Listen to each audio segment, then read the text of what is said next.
I've done over 100 episodes on this channel about how to grow SaaS businesses. When it comes to go-to-market, we've talked about landing pages, value propositions, manifestos, ICPs, all of it. But not once, and I've checked, have I really talked about these three key elements. And there's a reason for this. I kind of felt this all along, these three key elements in my own journey over the last 15 years of building, scaling, exiting SaaS businesses, but I could never articulate it. Until now, I finally figured out a way to really articulate it. And the only reason I've been able to do this is because over the last 18 months, I've literally worked with over 100 founders across my coaching programs. And because I've done that, I've started to see these patterns in other founders that I had to help unlock. And as I started to see the patterns, I finally got to codify, okay, these are three key elements that no one talks about. No marketer talks about it. No marketing books talk about it. It only applies to the SaaS founders and the CEOs as they're going into go-to-market and marketing and sales and hiring the leaders for it, or just trying to do it themselves because they're in the early stages. So in this episode, I'm gonna walk you through these three key elements that you absolutely need to have, need to embrace, need to understand as part of your go-to-market strategy to actually drive growth for your SaaS business. Intro.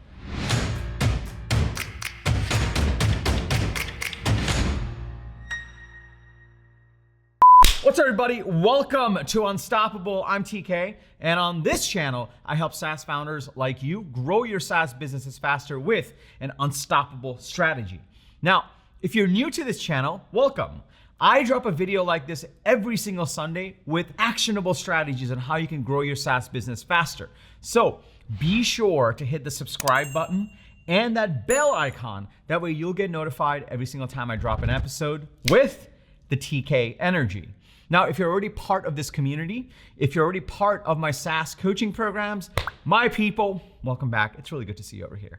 All right, so I don't know if I've ever really talked about this, but I started off as an engineer. And so in college, I was naturally an engineer. I loved coding. I've always been a nerd. But at the same time, I knew that I needed to embrace business. My dad was an entrepreneur, so I really wanted to do that. So in college, I did a double major through 24 credit semesters. It was really hard to get through it, but once I did it, it felt amazing. I did a double major in computer science and in business management. I did both. So I literally got 2 diplomas after 4 years. Plus I started a company, but I went to a technical school and 75% dudes, there were not enough girls. There was literally nothing else to do. So that's what I did. And so through that journey, I was still always an engineer first. But as I started to get into doing more startups, one of the things I learned was I needed to get good at sales and marketing.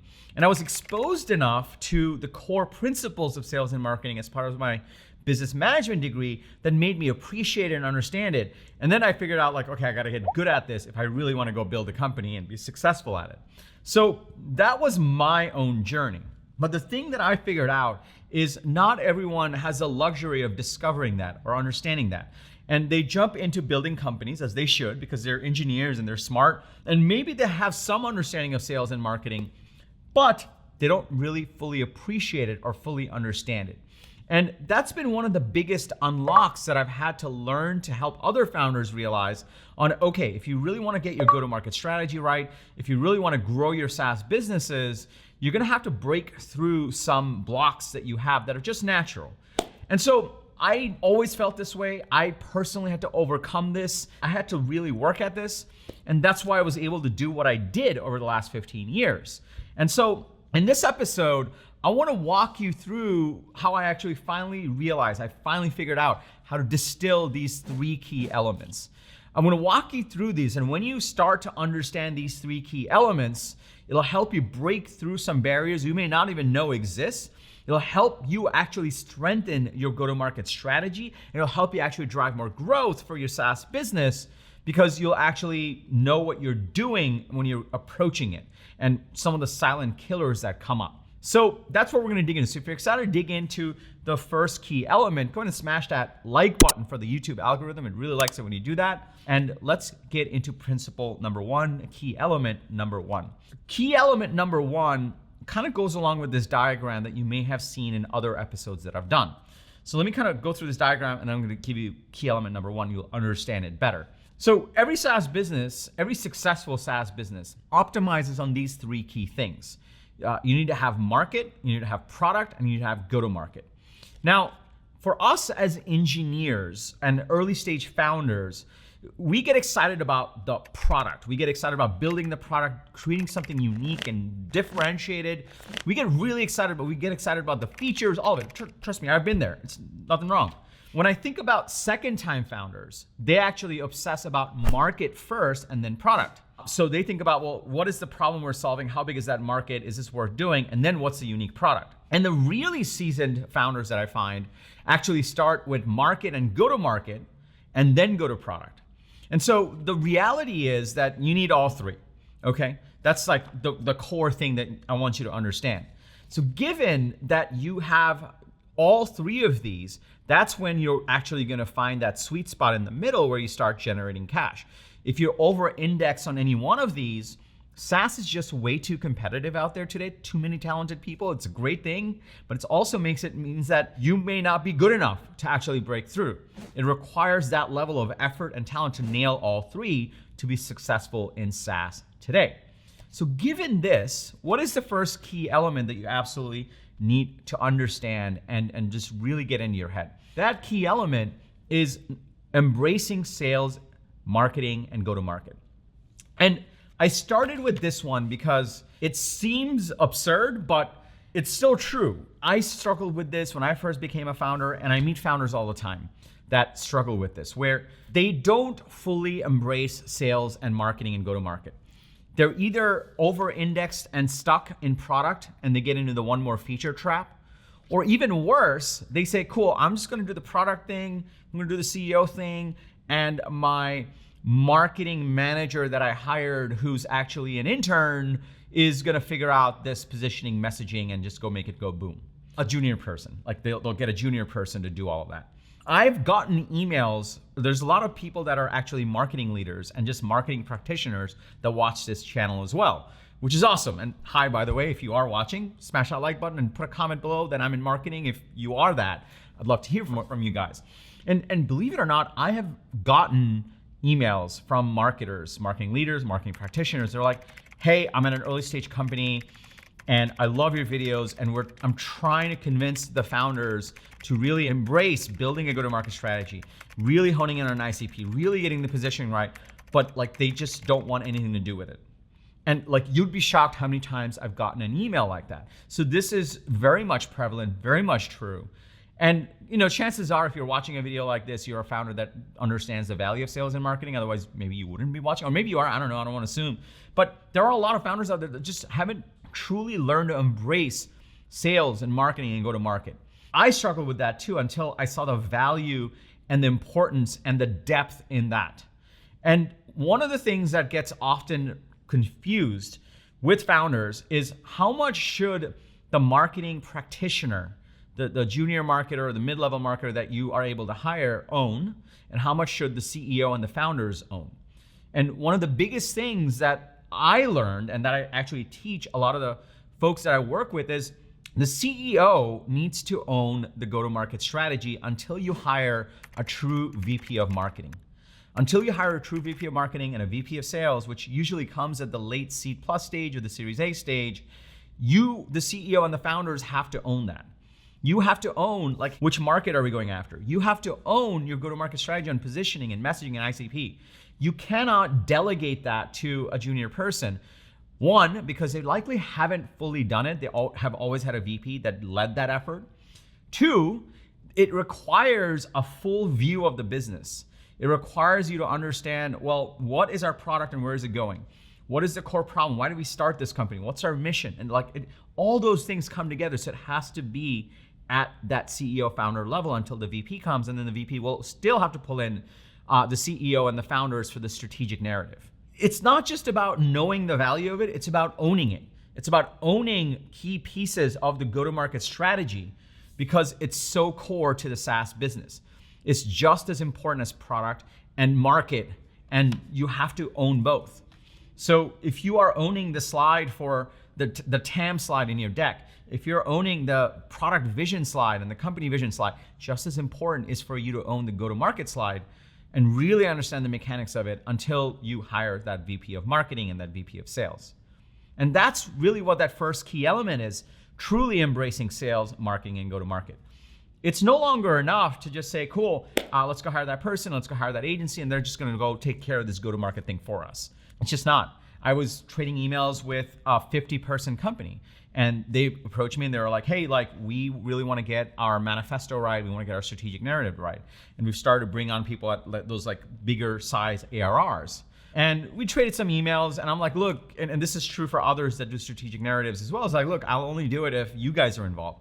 They're like, no, we have a marketing manager. They're gonna go mull over this and figure this out. And I'm like, cool, best of luck, right? Like, and like that won't work.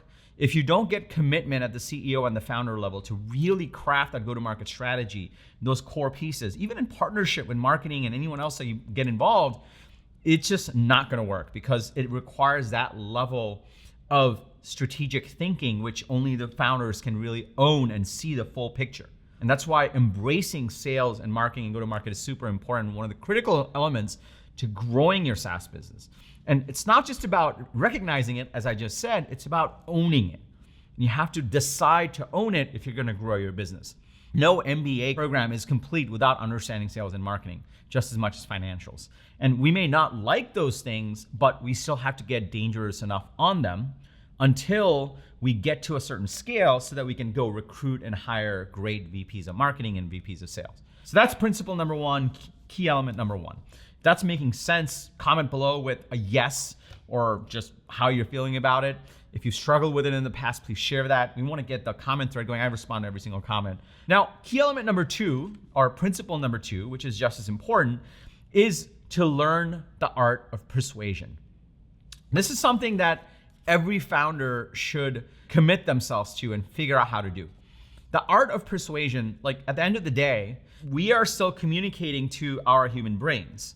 We are trying to persuade human beings, we sell to human beings, that's our ICP for starters, to this 40,000-year-old brain that actually operates under the same principles it has for 40,000 years on how it gets persuaded, motivated, provoked, any one of those things. And whether you are pitching investors or you are recruiting employees or you are actually trying to build your go-to-market strategy and mobilize it and build a movement around your company and really get attention and start to drive revenues, ultimately what you're really doing is studying the art of persuasion. The art of actually communicating things in a certain way so people are more likely to believe you, trust you, and take action.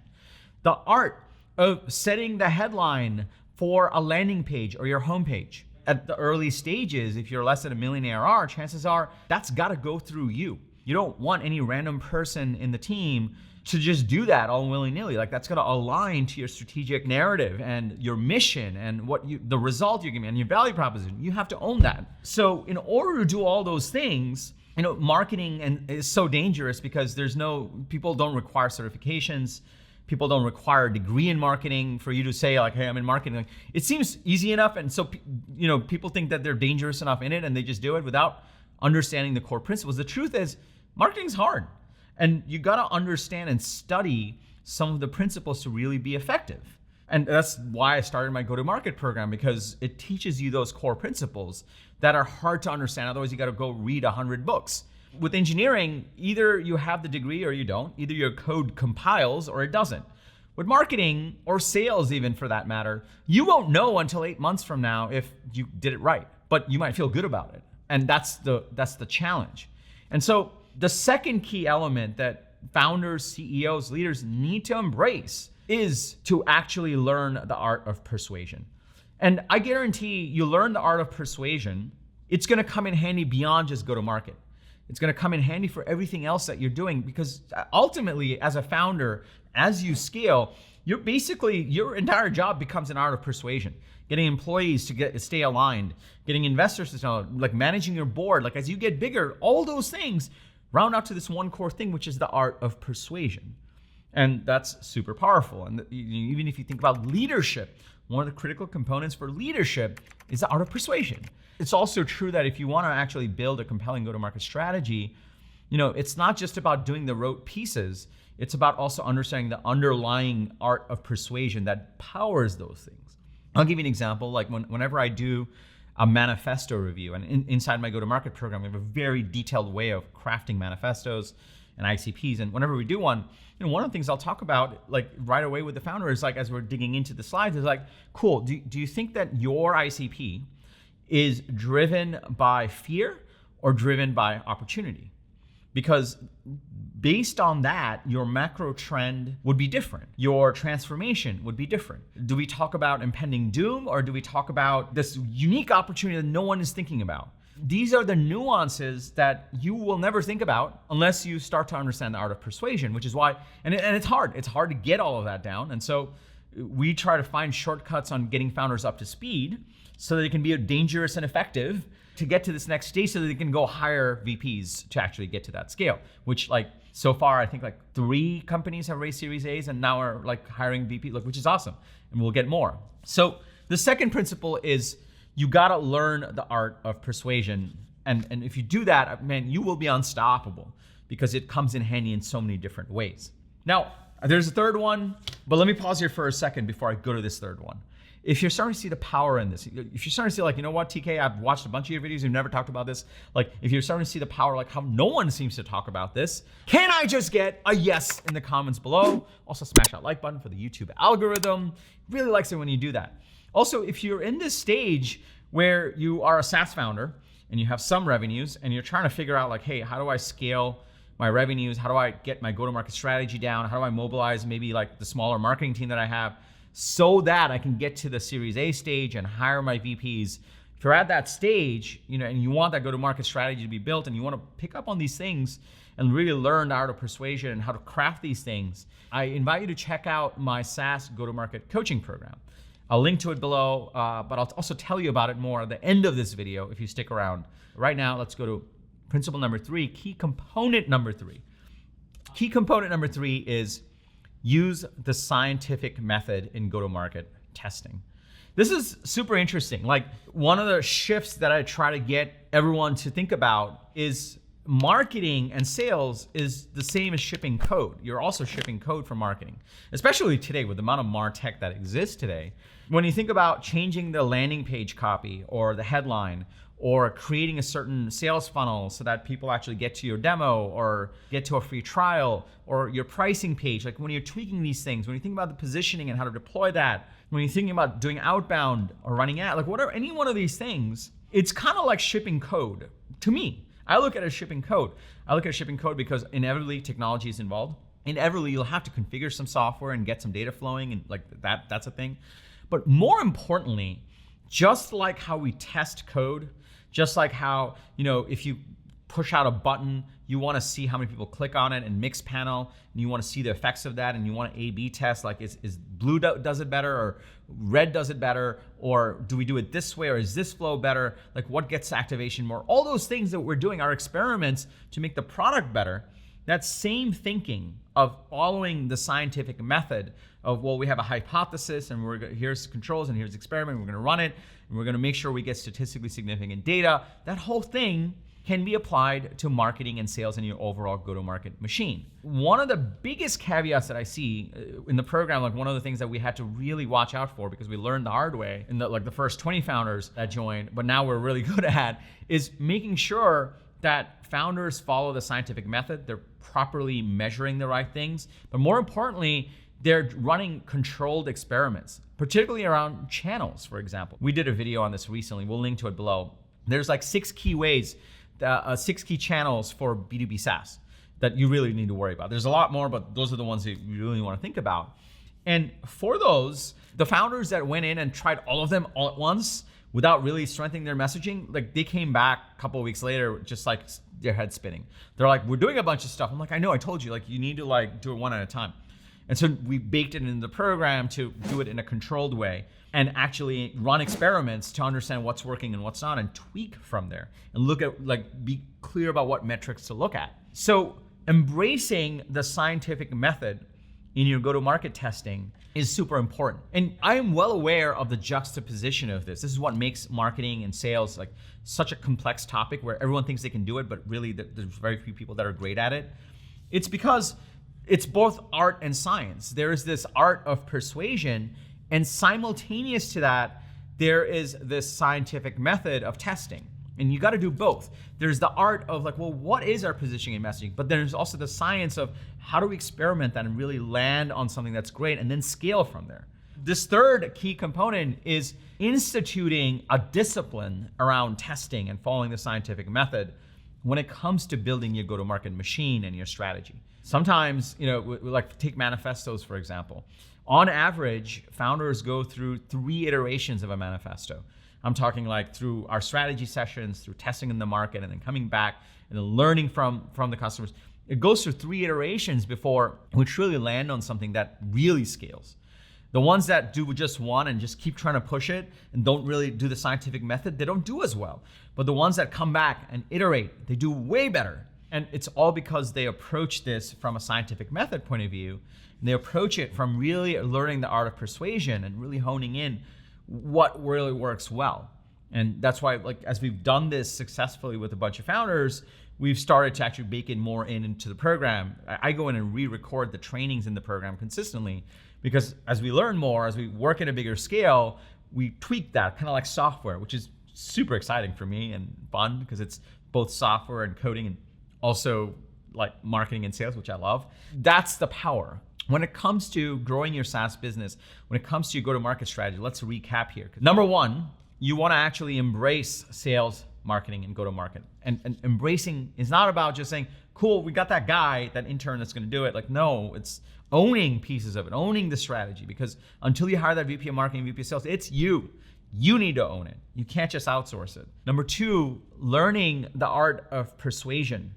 Marketing, sales, like it seems approachable. Anyone can write a headline, but there's true art of persuasion that's going into work there. There's nuances depending on your target audience and your ICP and your positioning. So learning some of that. You don't need to learn all of it. You need to learn the right components of it to be dangerous enough so that you can get to that next stage and then hire those great VPs and hire those great directors. And number three, use the scientific method in go-to-market testing. Run experiments, look at the data, then go back to the art and the creative side and run more experiments. And little by little, you get better and better and better. And that's the 3 critical components that you absolutely need to, that I've never talked about, but I worked with enough founders and saw enough patterns, and finally I was like, these 3 are it. This is it. And I wanted to bring that to you on this video. Now you know what these 3 critical components are, but what you may not know is how to truly own your go-to-market strategy. You may not know how to actually craft your messaging and positioning using the powers of persuasion. What you may not know is how to adopt the scientific method to actually test on key channels and scale from there. So this is exactly why I created my SaaS go-to-market coaching program. We are accepting more founders into the program right now. We limit the size to make sure everyone gets a great experience. We are accepting members right now. So in the go-to-market program, we do 3 critical things. We follow a very specific process to craft your ICP. We follow a very specific process to craft your manifesto, which is your positioning, messaging, your strategic narrative, and your lead magnet. And then we follow a very specific process to actually run what we call a Broadway show, which is a consistent set of marketing activities and sales activities that you're running in a controlled way with running experiments so you can get better and better and better, and then keep iterating on it to make your ICP better and your manifesto better. And that way you get a scalable go-to-market strategy versus getting your customers in an ad hoc way. Now, this program is not for everyone. First of all, it's ideally for SaaS founders and SaaS companies that have some revenues and need to figure out a way to scale faster. It's not as good for pre-revenue founders. It's only for founders that have some revenues and then need to scale. That's who this is for.